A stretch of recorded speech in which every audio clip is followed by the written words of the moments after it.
في الطريق لمدينة أفوسي اللي تبعد عن جنيف حوالي 30 دقيقة، كنا متحمسين نتعرف أكثر على ورشة صانع الساعات لودوفيك بالوار وكل الأشخاص خلف كل ساعة تصنع هناك، ونعيد استكشاف الذكريات مع لودوفيك شخصياً.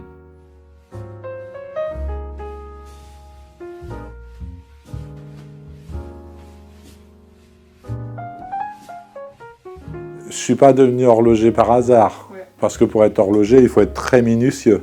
Il faut déjà savoir qu'on est minutieux. Enfin, moi, je suis né en Bretagne dans une ferme. Et dans une ferme, c'est grand une ferme. Il y a des grands animaux, il y a des grandes machines. Il n'y a que des grosses choses dans une ferme. Et moi, je ne sais pas pourquoi, j'aimais pas ces grandes choses. Je préférais vraiment tout ce qui était tout petit, petit, petit. Plus c'était petit, plus j'étais content. Et du coup, vers l'âge de entre 10 et 12 ans, j'ai acheté un avion, tout à assembler soi-même. Enfin, j'ai acheté que les planches à l'époque, il fallait couper tous les morceaux. Et voilà, j'ai fait un premier avion que j'ai cassé, puis un deuxième, puis un troisième. Et en plus, j'ai toujours été passionné par l'aviation. Et j'ai fait l'école d'horlogerie. Et quand j'ai quitté l'école d'horlogerie, à 18 ans, je suis venu justement à la vallée de Joux pour faire mon premier travail d'horloger. J'ai tenu 6 mois parce que je ne supportais pas la montagne, je ne supportais pas la neige, il faisait froid tous les jours. Je suis retourné chez moi en Bretagne au bord de la mer. Et j'ai changé de métier, je suis devenu technicien instrument de bord d'avion. Donc c'était mon rêve, parce que là j'ai travaillé sur tous les petits compteurs qu'on voit dans les tableaux de bord d'avion, c'est petit comme des montres, parfois, ou des réveils. Et en plus c'était dans des avions, sur un aéroport, je voyais des avions passer toute la journée, c'était formidable. Et après 8 années de ça, je me suis dit non, mon métier c'est quand même horloger, c'est les montres. Maintenant je suis grand, je peux quitter mes parents, je peux quitter la Bretagne, je peux quitter la mer, je vais m'adapter à la montagne. Je suis venu à Genève. Et là, je suis vraiment devenu un vrai horloger. Mais j'ai jamais arrêté les avions.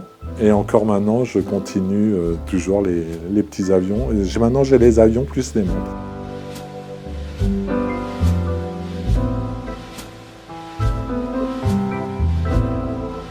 En fait, cette montre, c'est parti d'une découverte par hasard d'un métal qui s'appelle l'osmium et que je ne connaissais pas. Et quelqu'un m'a montré un petit morceau de métal que j'ai pris dans les mains, mais qui était très lourd. Et j'ai dit, mais c'est quoi ça? Et il m'a dit, c'est de l'osmium. Et j'ai dit, c'est quoi l'osmium? Il m'a dit, c'est un des métals les plus rares au monde. Pour récolter 30 grammes d'osmium, il faut extraire 10 000 tonnes de platine pour obtenir 30 grammes de ce métal. Et vous voyez, ce cadran, il fait 10 grammes environ. Je dis, mais c'est complètement fou, quoi. J'aimerais essayer de faire un cadran avec ça. Et c'est parti sur le principe que c'était pas tellement possible parce que l'osmium, c'est que des cristaux, des petits cristaux, et on peut pas peindre les chiffres sur l'osmium. Et un autre ami, qui est spécialiste des techniques laser, m'a dit, mais moi, je peux découper l'osmium. Et on peut découper la forme des chiffres, et je peux découper les chiffres, et on va faire une marqueterie en osmium avec des chiffres en onyx. Donc c'était vraiment un projet fou. En plus, le métal est très lourd, c'est le métal le plus lourd au monde. Il est numéro 1 dans sa densité. Et j'ai pensé, c'est tellement lourd les pastilles qu'elles ne vont pas tourner, quoi. Ça va être trop lent, et ça ne va pas pour cette montre. Et hier, j'ai eu la bonne surprise de mettre les pastilles et la première chose que j'ai fait, c'était d'essayer tout doucement et j'ai vu que ça fait tac, tac, tac. Ah, j'ai dit oui. et voilà l'histoire de cette montre. Et maintenant, c'est une série limitée de 7. J'avais jamais montré à personne, mais j'en ai parlé à 2 de mes plus grands clients. Et donc le premier à qui j'ai dit oui, je prends, il a tout de suite dit je réserve la numéro 1. Et le deuxième qui ne pouvait pas avoir la numéro 1 m'a dit moi je réserve la numéro 7. Et aujourd'hui, vous êtes les premiers à la voir réellement. Personne ne l'a vu avant vous, vous êtes les number one.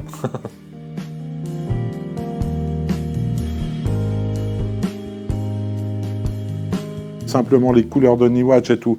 Et moi, je me dis, mais ce qu'on aime, quand quelqu'un va mal, ou quand vous allez mal, ou quand moi je vais mal, c'est oublier tout, et puis écouter de la musique. Et je peux pas leur faire écouter de la musique. Alors je suis quand même parti sur le thème de la musique pour ça. Alors elle fait pas de musique malheureusement, mais c'est l'idée.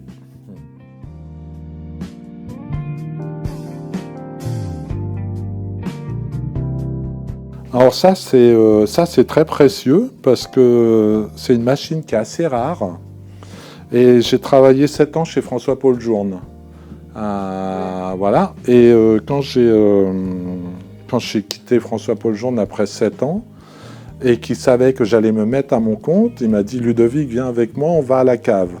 Donc à la cave de la manufacture, on allait à la cave, et il m'a sorti un carton, et il m'a dit « Ça, c'est tous les outils que moi j'ai utilisés pour créer ma marque, et je te les donne ». Et donc il y avait cette machine-là dans le lot. Et puis c'est marrant parce que j'ai utilisé, c'est une machine qu'on n'utilise pas souvent, mais qui m'a quand même servi au début pour mes premières pièces. Et 2 ou 3 ans après, François-Paul m'a dit « Mais c'est à toi que j'ai donné ma machine et j'en avais besoin et je la trouvais plus nulle part. » Je dis « Ouais, c'est à moi que tu l'as donnée, mais je la garde. » Donner, c'est donner. Bon, ça, c'est rien de spécial. Ça vient du marché aux puces de Genève. Mais voilà, c'est des machines anciennes que j'adore.